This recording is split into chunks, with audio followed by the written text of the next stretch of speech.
Okay, what's going on there, YouTube? And welcome back to another comic book video. Okay, guys, so we are going to cover Thunderbolts once again, except this time we pick up the team that comes after Civil War. What I mean is that we were covering New Thunderbolts, and that series took place before Civil War. But after Civil War, a lot of things had changed, where basically now you have the government putting together a Thunderbolts team that's being run by Norman Osborn to go after superheroes who are not registered under the new Superhero Act. Because remember, when it came to Civil War, which was a big storyline in Marvel Comics where Captain America fought against Iron Man against a law that basically said that superheroes must register under the new act that was made by the government. Now, of course, to Steve Rogers, he feels like that law should not be in effect. And so with that being said, at the end of Civil War, the law did go in effect, and heroes who are out there being heroes must tell the government who they are. But of course, you have some heroes all like, no, I'm not going to do that. I'm still going to be a hero without telling you who I am. Now, with that being said, though, of course, the government did put together a team known as the Thunderbolts. And this picks up after Civil War because now you still have some heroes out there who are basically working against the law. And so now the new Thunderbolts are going to go out there and get those heroes who won't follow the law. And so that's why we're going to cover this series, because this team is being led by no other than Norman Osborn, the Green Goblin. Now, the reason why he's in charge is because they kind of believe that he is a changed man. On top of that, they gave him medicine as a way to help him control his Green Goblin side. So right now, Norman Osborn runs the Thunderbolts operation as a way to go after heroes who are not registered under the act of the new law. And so with that being said, let's go ahead and dive into Thunderbolts number 110 and 111. And so we actually do pick up with Bullseye being interviewed. Now, this is Norman Osborn kind of telling Bullseye, you're being forced on the team of Thunderbolts. Like, you are a bad guy, you're a great killer, and I feel like you'll be a great asset for the team once the team is put together and they are sent out on different missions as a way to basically grab heroes who are not registered under the new law. Now, here comes the problem though. It's Bullseye. Bullseye is known for being a crazy dude. He's a daredevil villain, but he is a crazy dude. He's very unpredictable. And so for you to go after him and say, hey, you are going to work for me, it's kind of like, do you have any idea on how to control him? Because Bullseye could tell you yes, and then later on come back and try to kill you because he's just that crazy. He loves killing. But that is the moment you have Norman Osborn tell Bullseye, oh, don't worry, I have a way to control you. And that way to control you is what's in your bloodstream right now. These little nanobites in your body that can shock you if you try to go against any orders that were given to you. Now, of course, these shocks are not small shocks. They're very powerful shocks that could possibly leave you paralyzed. And so, of course, it's Norman Osborn kind of scaring Bullseye into joining the team. Like, listen, you don't have a choice here. You have to work for me. And on top of that, if you try to escape or go against orders, I will leave you in a bed paralyzed from the neck down. So if I was you, I would basically say yes and join my team. And of course, Bullseye really has no choice here. Now, that is the moment we actually do pick up with Jack Flag. Now, Jack Flag has been around for a very long time in Marvel Comics. And matter of fact, he was one of the many different heroes who was basically a sidekick to Steve Rogers. I mean, I know some fans out there say he wasn't, but at the same time, he kind of was like a sidekick to Steve Rogers, Captain America. But either way, though, we pick up with Jack Flag because right now he's at home with his wife. Now, of course, this is us learning that his wife wants him to leave the superhero life behind because Jack Flag did not register under the new law. And so with that being said, if he goes out there and tries to be a hero, this dude can be arrested and locked away forever. And of course, his wife, Lucy, doesn't want to lose her husband. And so she's telling her husband, you need to basically lock this outfit away. Do not put it on, because if you do, they will come and find you and lock you away, and I'll never see you again. Now, of course, for Jack Flag, because he believes in what Steve Rogers was trying to do in Civil War, which was fight against the law, he still believes that Steve Rogers is right, that this new law is ridiculous and he should not follow it. Now, of course, there are some thugs outside going after some random lady, and so you do have Rick Flag say, listen, I am going to put on the outfit, go out there, beat those thugs up, and I'll be up here for dinner. But of course, again, it's his wife's kind of like, this is your last time then, because I'm afraid if you out there being a hero and they find out, you're gone forever. Now, we do get some random news reports talking about what happened to the last team of Thunderbolts. Well, really, the last team we covered, the new Thunderbolts. Now, when I say they talk about them, I really mean that they mention that team and that is it. How apparently that team has changed completely, because we gone from that team right there over to this team right here that has been sent out to go grab different heroes who are basically not registered. And so, of course, for a lot of different news reports, they're surprised of the big change, because the last team of Thunderbolts were a bunch of villains who were trying to be good now. And now you get this book where, again, you have villains, but these guys are being forced to be good, forced to do work for the American government. But these guys are still bad guys. Now, not all of them are bad guys, but most of them are still bad guys. But that is the moment we come to find out where the new base of the Thunderbolts are going to be at. And of course, it is Thunderbolt Mountain. Now, this is the moment you have the book kind of explain how will the Thunderbolts travel to different locations across the world, where of course a hero who's not registered trying to be a hero and of course needs to be arrested. Well, we come to find out in their mountain, 2 planes will basically leave. And when these 2 planes leave, they will go to where the hero was at, who was trying to be a hero who's not registered under the law. And so, of course, these 2 planes are drones, really, are going to gather information for the Thunderbolt team to use as a way to take down that hero. Then you'll have a plane leave the mountain that will basically carry the Thunderbolts over to that location. Now, at this point, we have no idea who's on the team really besides Bullseye. But we do get a couple images to kind of tell us who's on the team. Starting off with Venom. Now, this is not Eddie Brock Venom. This is Mac Gargan, the Scorpion, who basically got the Venom suit. On top of that, we see Swordsman here. Now, this is not the Swordsman we saw in the Kree Skrull War or the Empire event. This was the second Swordsman that Marvel used in the early 2000s. And this is Andreas Strucker, who is a twin, but of course his sister, his twin sister, is dead.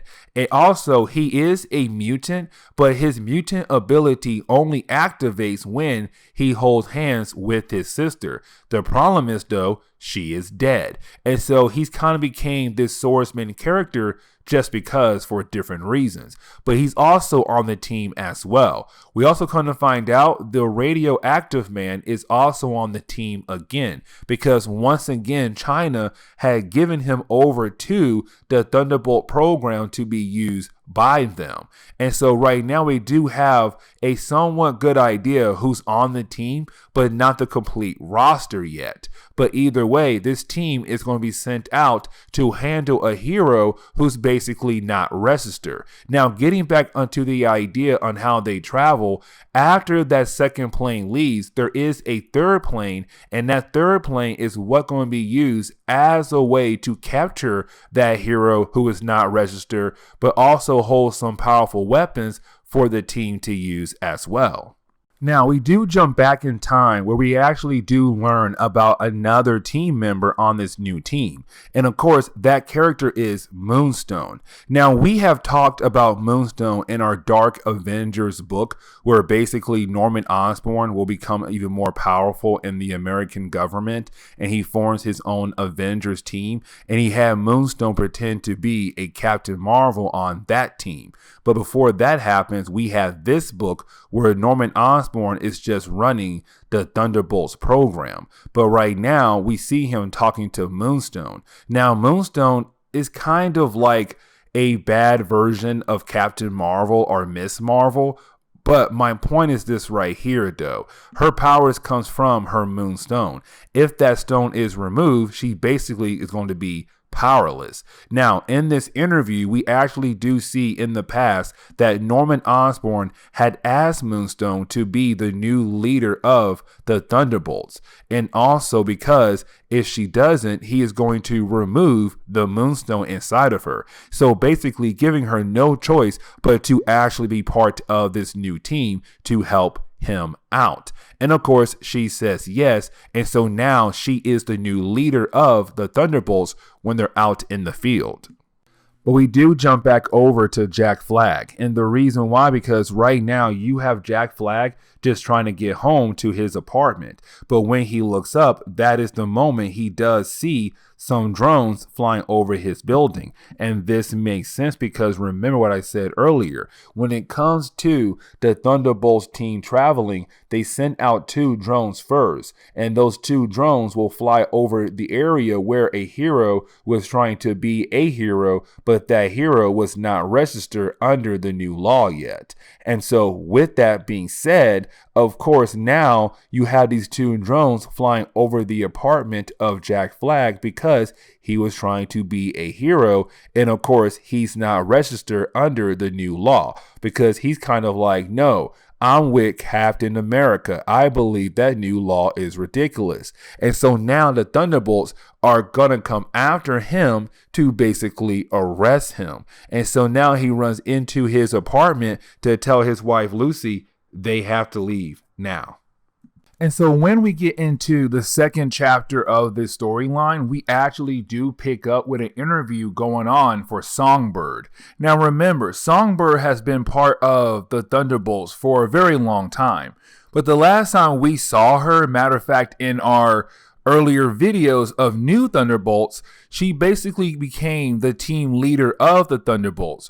But after a couple of different incidents here and there, of course, we now know she lost that leadership role, and now Norman Osborn is the one in charge of the Thunderbolts. Now, with that information right there, you do have Norman Osborn wanting to keep her on the team. And you do have Norman Osborn kind of tell Songbird that in reality, he does not trust her because over the last couple storylines that we did not cover, she basically did some things to lose the trust with some people on her team. But of course, for Norman Osborn, he's kind of like, I can't trust you, but instead I can still use you because of your face, because of your image, because there are some team members left on his team who still trust you. But on top of that right there, the public still likes you. And so with the public still liking you, I want to use you as a way to gain the trust of the public with this new version of the Thunderbolts.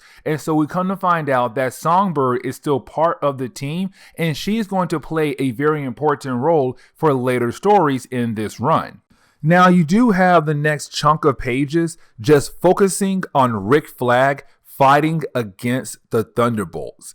And I like this fight for a lot of different reasons, especially for Rick Flag. And the reason why I say for Rick Flag, because he was a character that was made to be another sidekick for Captain America.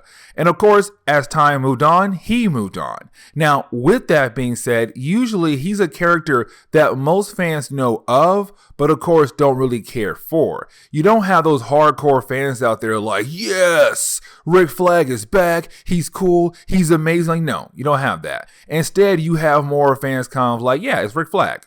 He's cool. That's really it, right? But honestly, to see him fight against the Thunderbolts and to see him being able to go toe-to-toe with the Thunderbolts is actually pretty cool. Because at first, it does look like he is going to lose this fight because they're too strong, they're too fast. But of course, he's able to adapt because everything he remembered that Steve Rogers had taught him is helping him right now in this fight. And matter of fact, he's able to take down most of the Thunderbolts. Now, here's the key thing though. Even though you have Songbird, Moonstone, the Radioactive Man, you have Venom as well, and Swordsman, they're all there. And they're all able to fight against Rick Flag, but he's able to take them all out. The only person he was not able to take out was Pennis. Now, Pennis is a very interesting character, and the reason why I say that because he basically changed from a character who was more of a goody two-shoe character, but because he's technically the cause for what led into Civil War, he made a suit of armor that is covered in spikes that goes into his body. And every single spike represents the death that was caused at the very beginning of Civil War. And so with that, he's the one who actually does injure Rick Flag in this fight because he's able to release a high amount of energy to make Rick Flag fly across the street into some cars and stuff, which of course Rick Flag is kind of injured now because Rick Flag is just a regular human being. Now, with that being said, you do have Rick Flag continue to get away from the Thunderbolts, but we did get reminded that there is one team member left that was not seen in this fight. Now, there is one person left on the team that's right now being kept behind the scenes. And of course, that person is Bullseye. Because you have to remember, Bullseye was brought into the team by Norman Osborn, but he was not in the original fight between them and Rick Flag. And the reason why? Because Bullseye's image is hard to sell. Bullseye is very known to the public as a killer. And so with that information being out there and everything he has done, it's really hard for people to believe, oh my God, there's Bullseye. He's good now because he's on this team. No, he's not. And the public knows that. And so, of course, if Bullseye is seen, it ruins the new image that Norman Osborn is trying to build with the public with this team that he has built. And so Bullseye is really kept behind the scenes to only deal with problems that are basically going to pop off. And so when Rick Flag was getting away, they sent Bullseye to come behind Rick Flag. And of course, Bullseye does stab Rick Flag, leaving Rick Flag paralyzed. And now the Thunderbolts were able to capture Rick Flag. And so this is actually the first success for the Thunderbolts, being able to capture Rick Flag. But the problem is, though, they were only able to capture Rick Flag because Bullseye was being kept behind the scenes. Something that Norman Osborn does not want to keep happening. And the reason why I say Norman Osborn right now is very upset with his new team, because they lost. They lost in front of the public. They lost in front of news cameras, where of course everybody else could have seen. Because right now it looks like the new team of Thunderbolts are unable to actually do their job, which is to capture heroes who are basically breaking the law. If they can't take down Rick Flag, then how can we expect this team of random characters that Norman Osborn had put together to go after bigger time heroes like Spider-Man or Daredevil, heroes like those, or even Moon Knight, for example? You went after Rick Flag, they almost lost, and now they only got lucky because you sent in Bullseye. But of course, there are other heroes who have gone toe-to-toe with Bullseye. And so that leads into the question, if they can stop Rick Flag and thinking that Bullseye can save them, but Bullseye have lost to characters like Daredevil, then this team is going to be a failure. Now, you do have the assistant tell Norman Osborn about other heroes who could possibly be breaking the law that need to be captured. Now, of course, she does mention the Scarlet Spider. Now, with that name, he automatically thinks Spider-Man.